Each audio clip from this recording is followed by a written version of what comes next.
She walked into the interview with confidence, only to be mocked, doubted, and dismissed, until the CEO stepped in, bowed, and revealed the truth about who she really was.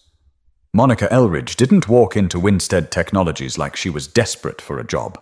She walked in like a woman who had already earned the right to be there.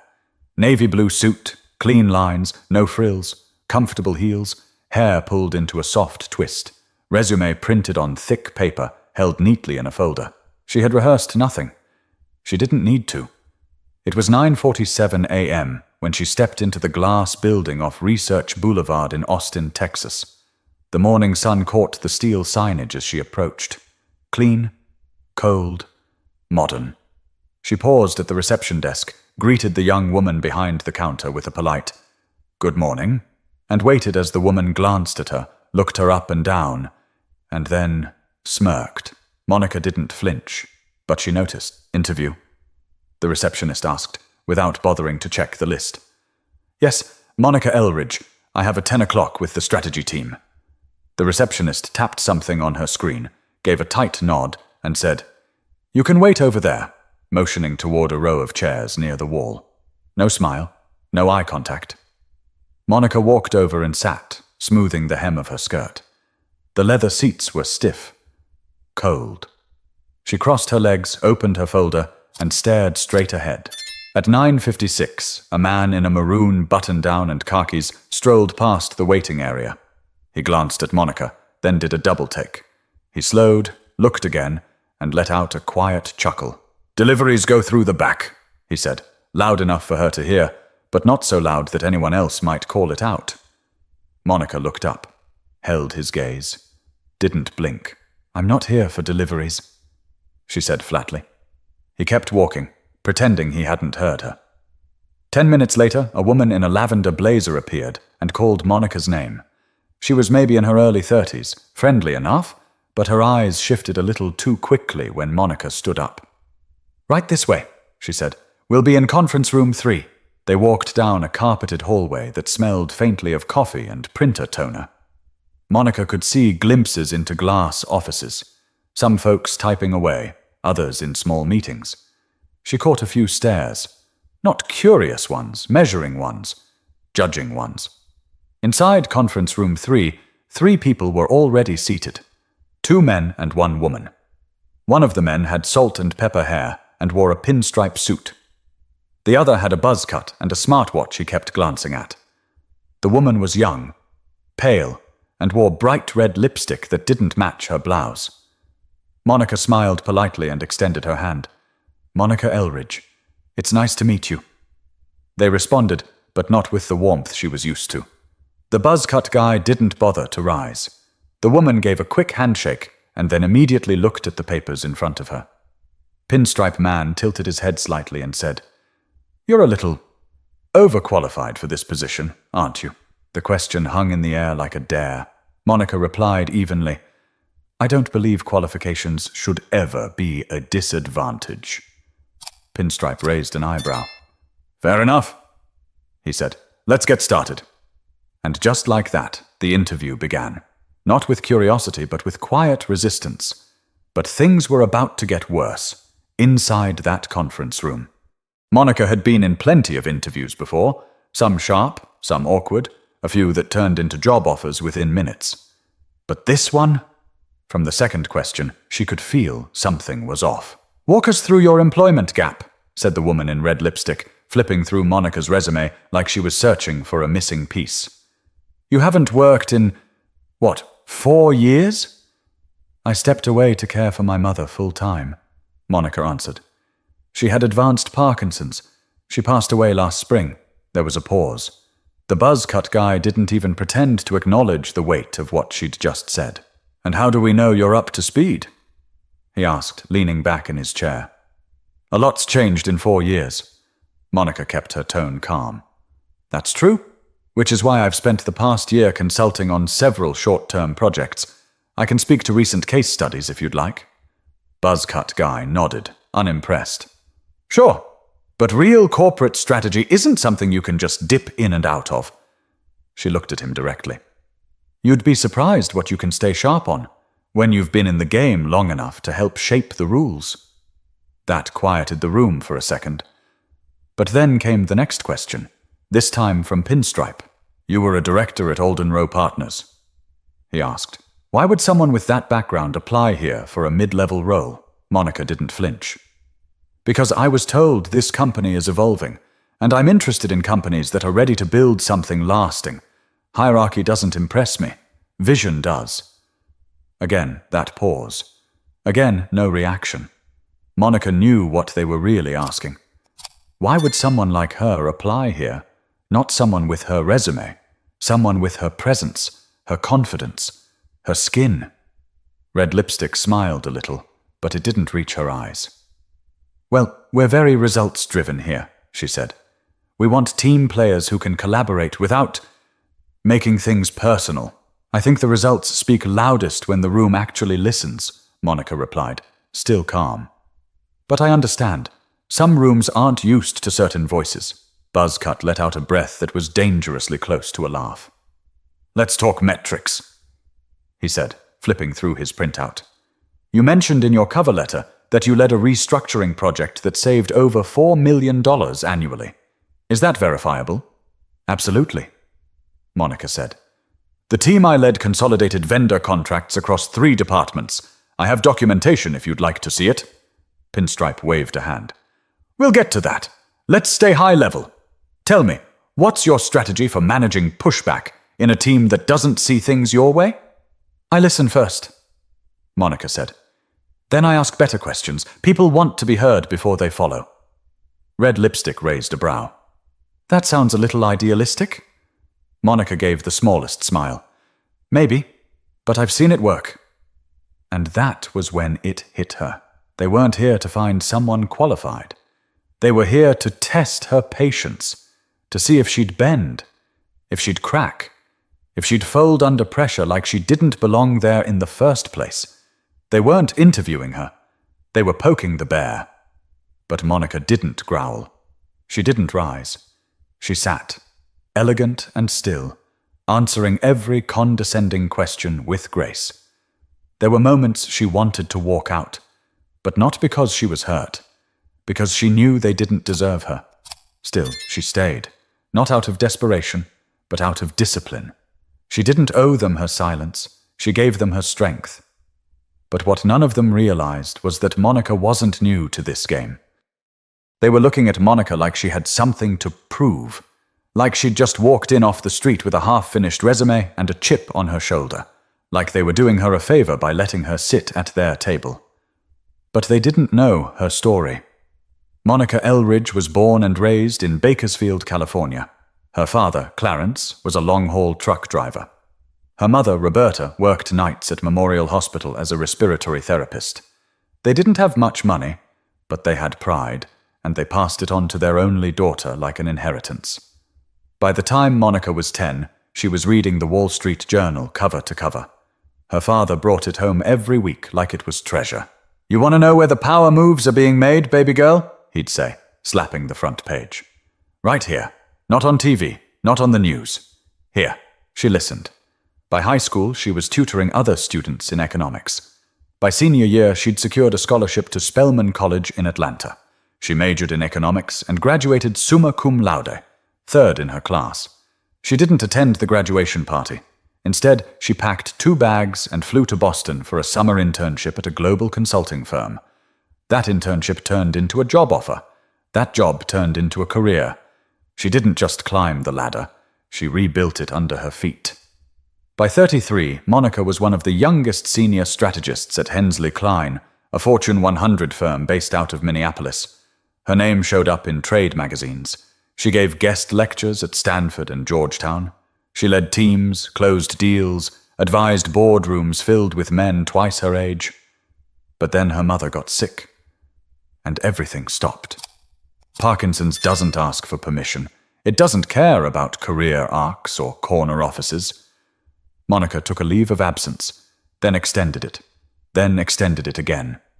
Eventually, she resigned altogether. She moved back to Bakersfield. She took care of Roberta full-time. Appointments, medications, speech therapy, feeding tubes, all of it. "I can always get another job," she told her mother once. But I can't get another you. For 4 years, Monica disappeared from LinkedIn updates and magazine lists, but not from herself. She read, she kept sharp. She picked up consulting gigs where she could, remote work mostly, project-based, low visibility. She didn't need a spotlight to know she still had the fire. After her mother passed, Monica took time to breathe, to grieve, to remember who she was before it all. And when she was ready, she didn't go looking for just any position. She looked for one with purpose. Winstead Technologies was on her radar for one reason: a quiet phone call with someone she once mentored, a young black woman named Patrice Callowell, now a senior analyst in Winstead's finance division. They're trying to change things, Patrice had told her. But there's pushback, a lot of it. The culture's still got pockets. Pockets? Monica asked. Bias, Patrice whispered. And blind spots. You'd make waves here, Monica. The right kind. So Monica submitted her resume. No favors, no backdoors, no name dropping. She sent it through the same online portal as everyone else. What she didn't know, what the panel didn't know either, was that the CEO had seen it. Leon Carmichael wasn't a man who forgot names. 10 years ago, Monica had helped his company out of a deal that could have sunk their profit margins. She had no idea he still remembered. But he did. But there was someone in the building who had seen her resume and hadn't forgotten her. Back in conference room 3, things were shifting, but not in Monica's favor. The longer the interview dragged on, the more obvious it became that they weren't actually interested in what she brought to the table. They just wanted to see how long she could sit there and take it. Buzzcut leaned forward and said, "Let's do a quick exercise. You're handed a team resistant to your leadership style. What's your first move?" Monica didn't hesitate. "I sit with them. I listen. I identify what they think the problem is before I assume it's about me." "Interesting," he replied with a half smile. "So you start by being soft?" The word hung in the air like a taunt. Monica tilted her head slightly. "No, I start by being smart." That shut him up for a moment. But Pinstripe jumped in. "We're a fast-paced environment here. This isn't the kind of company where we hold hands and sing songs around the campfire. We need someone who can drive results without slowing the team down." Monica's eyes narrowed, just slightly. "Clarity isn't a slowdown. It's fuel. You can't drive anywhere if your team doesn't know where you're headed, or why." Pinstripe gave a tight smile, the kind that doesn't reach the eyes. "Well, that's one approach." And then Red Lipstick chimed in, tapping her pen against the table. "Monica, I'll be honest. You come across very direct. Some folks here might interpret that as combative. Would you be willing to adjust your tone if asked?" Monica didn't blink. "Is my tone the issue? Or your comfort level with women who don't downplay themselves?" Red Lipstick blinked twice. Buzzcut shifted in his seat. For the first time since Monica walked in, they were off balance. Still, no one said anything. No one apologized. No one admitted what was really happening in that room. They just pressed on, like this was all normal. Another question. Another backhanded remark. Another attempt to chip away at her. But Monica didn't bend. She didn't shrink. She gave them precision. She gave them poise. She didn't raise her voice once, but her presence filled that room like a wave. And just when it felt like they were circling back to the same tired questions, why this job? Why now? Why her? The door opened. No knock. No warning. Just the quiet sound of a stainless steel handle turning, and the glass door swinging wide. Everyone turned. In walked Leon Carmichael. The room stilled. He wasn't wearing a tie. He rarely did. Just a tailored grey suit and a calm expression. His greying beard was neatly trimmed. His phone was in his hand, but he wasn't looking at it. He looked straight at Monica. Red Lipstick straightened in her seat. Pinstripe sat up. Buzzcut cleared his throat. "Leon," Pinstripe said quickly. "We didn't know you were—" Leon raised one finger. Not rudely, just enough to silence the room. He walked toward Monica, calm and sure, his eyes never leaving hers. When he reached the table, he stopped beside her chair. Then he did something none of them expected. He smiled, extended his hand, and bowed, just slightly. "Miss Elridge," he said, voice steady. "Thank you for coming. We've been looking forward to this." He turned toward the panel. "The chairwoman's seat is still open," he said, like it was the most obvious thing in the world. "If she'll have it." Silence. Nobody breathed. Nobody moved. Monica looked at him, studying his face. Then slowly she stood and shook his hand. "Mr. Carmichael," she said. "It's been a while. You still make rooms shift," he said, almost to himself. But that moment didn't just change Monica's life. It cracked something wide open inside that company. The silence in that conference room didn't feel respectful. It felt exposed, like someone had yanked the curtain back and now everyone had to sit in what they'd allowed to happen. Buzzcut tried to recover first. "Leon, Mr. Carmichael, this is just a preliminary screening. We haven't gone through the full candidate pool yet." Leon didn't even look at him. He turned back to Monica, gestured gently toward the hallway and said, "Let's find a quieter space to talk." She didn't look back at the panel. She didn't need to. She gathered her folder, straightened her suit jacket, and followed Leon out without a word. They walked in silence for a moment until they reached a private meeting room 2 doors down. No glass walls here, just clean white walls, a wooden table, and the soundproof quiet that important conversations demand. Leon closed the door and exhaled through his nose. "I knew your name looked familiar," he said, pulling out a chair for her. "Didn't realize until I saw your face." Monica sat, calm as ever. "I didn't think you'd remember. You saved us a nightmare with that merger fallout in 2014. I haven't forgotten what leadership looks like." She nodded once. "Well, I'm not sure the folks in that room would agree." Leon shook his head slowly, disappointment crossing his face. "I'm not surprised. That panel is on borrowed time. They don't get to decide who leads here. I do." "Then why am I here?" she asked plainly. He looked at her for a long moment. "Because Patrice Callowell sent me your resume. Said you were the future this company needed. She was right. And because we're cleaning house, Monica. Not on paper. For real. Quietly. Firmly, starting from the inside." Monica tilted her head slightly. "You think one person can change a culture that's broken?" "I think the right one can," he said. "And I'm not offering you middle management. I want you to sit where people don't expect you to. Where you'll be seen. Loudly." She took a breath. Not from shock, but from calculation. "Chairwoman," she repeated. "Why me?" "Because you've already done the job in harder places, under more pressure, with less credit," he said. "Because they thought they could box you out. And because you'll scare the hell out of everyone who's gotten too comfortable." Monica leaned back in her chair, processing. "Will I have the authority to restructure?" she asked. "Full authority. Policy changes. Your call. And hiring. You make the rules." She looked at him carefully. "And when they push back?" Leon gave the slightest shrug. "Then they're welcome to find the door." Monica paused. "I'm not interested in being a symbol," she said. "I'm not here for PR. If I do this, I'm changing everything. Top to bottom," he smiled. "That's what I'm counting on." There was a knock on the door. Leon ignored it. "They already know," he said, gesturing vaguely. "Half the floor saw me walk in. It's probably starting to circulate." "I don't need applause," Monica said. "Just room to do the work." "You'll have it," he promised. She gave a small nod. "Then we're done here." Leon stood, extended his hand again. This time it was more than courtesy. It was confirmation. She took it, but shock was still rippling down the halls, and not everyone was ready for what came next. Word didn't trickle through the office. It spread like heat through metal.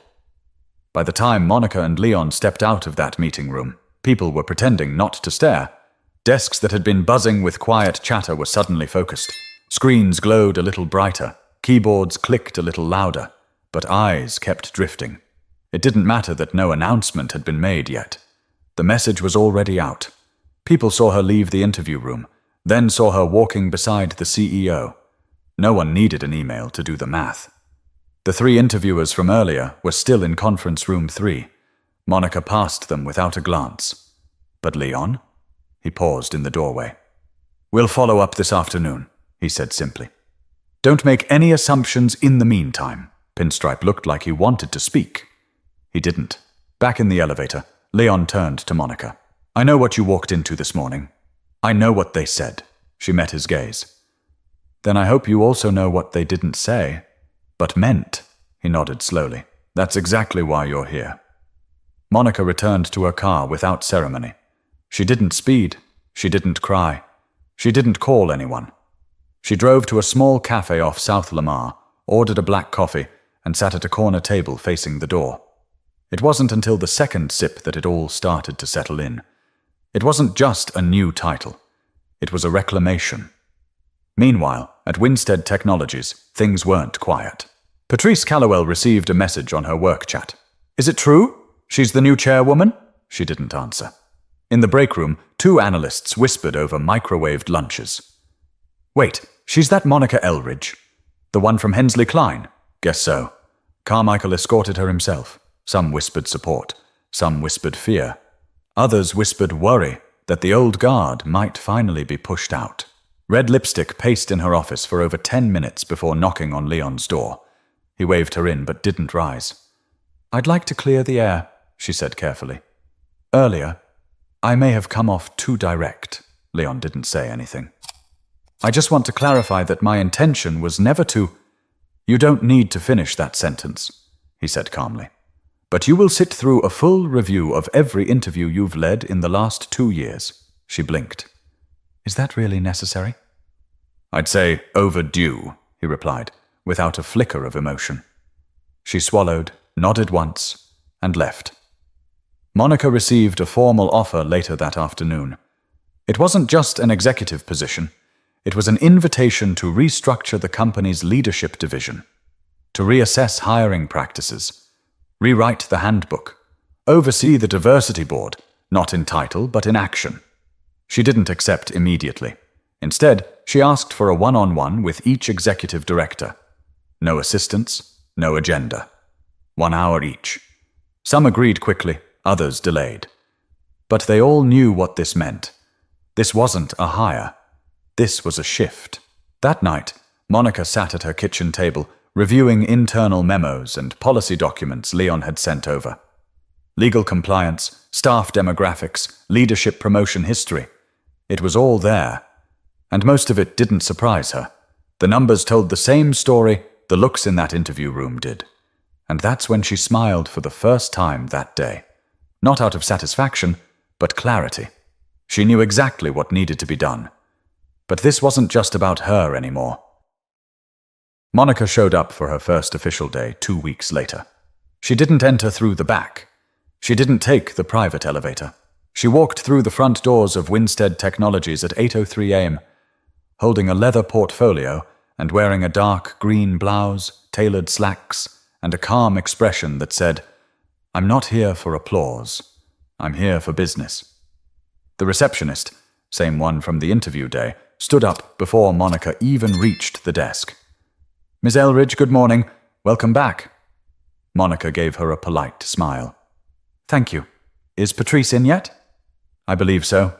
I'll let her know you're on your way up. People noticed. They always do. Elevators got quiet when she stepped in. Conversations paused. Some were cautious, unsure of what her presence meant. Others avoided her completely, keeping their heads down and their comments to whispers.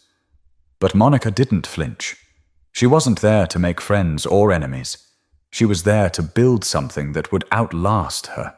By 9 a.m., she was in a closed-door meeting with senior leadership. 11 directors, 3 VPs, Leon, and 2 HR officers sat at the table. Monica stood. No slideshow, she said. No charts. Just a question. She looked around the room slowly. How many of you can honestly say you've been challenged, really challenged, by someone who didn't look like you? Silence. She waited. One of the directors, a woman in her 50s with a crisp bob haircut, cleared her throat. I don't think we're opposed to being challenged. That's not what I asked, Monica said. More silence. I've read every hiring report, promotion file, and disciplinary record for the last 5 years, she continued. I've seen the patterns, Some of them are unconscious, others are not, and that's fine, because now they're mine to fix." A VP leaned forward cautiously. "What exactly do you mean by fix?" "I mean rewrite," Monica replied. "From policy to culture to accountability." Some faces went stiff. Monica continued. "There will be bias response training, mandatory exit interview audits, and anonymous performance review feedback loops. And if any of that sounds unnecessary to you, you should probably think twice about staying in leadership." It wasn't a threat. It was a choice. Monica spent the following weeks in a constant rhythm, meeting, listening, reviewing, correcting. She didn't storm in with slogans or mission statements. She moved with precision. She started weekly office hours. Anyone in the company, janitor to junior analyst, could sit down and speak with her directly. No appointment needed. The first week, no one showed. The second week, 3 came. By the third, her assistant had to schedule people in blocks. Stories poured in. A woman who'd been passed over for a promotion 3 times. A black engineer whose idea had been credited to a different team. A new hire whose orientation materials still listed outdated harassment policies from 5 years ago. Monica took notes. She followed up. Quietly, but firmly. She never raised her voice. She never once reminded anyone of what had happened during her interview. She didn't have to. The building remembered. Patrice walked into her office one afternoon holding a tray of coffee. "You've got folks in IT saying you're the reason they're staying," she said, setting down the cups. "And one guy in marketing swears you're secretly the new CEO." Monica laughed softly. "Tell him I don't want the CEO's job.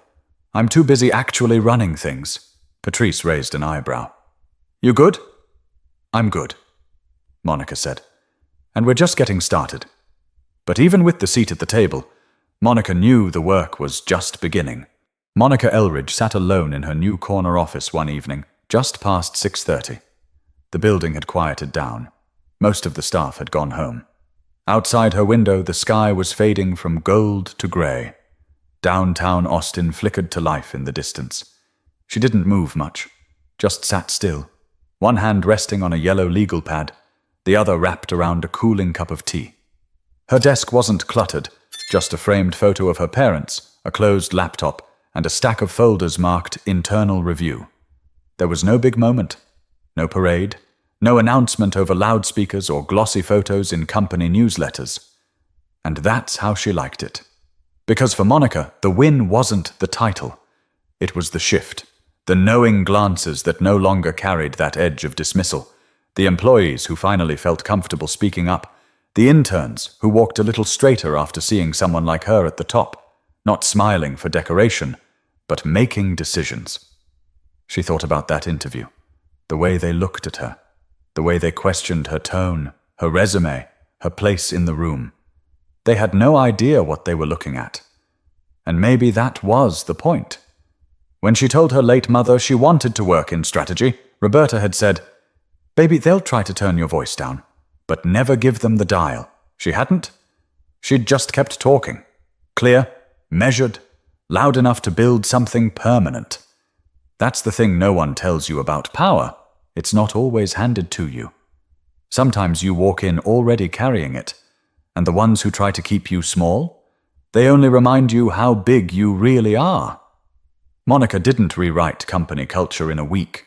She didn't magically end workplace bias. But she did prove one thing without ever saying it out loud. You don't have to beg for the seat.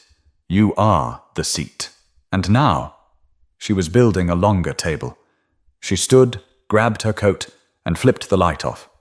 No drama, no exit speech, just quiet purpose in every step as she walked out the door. Tomorrow, she'd be back. And the day after.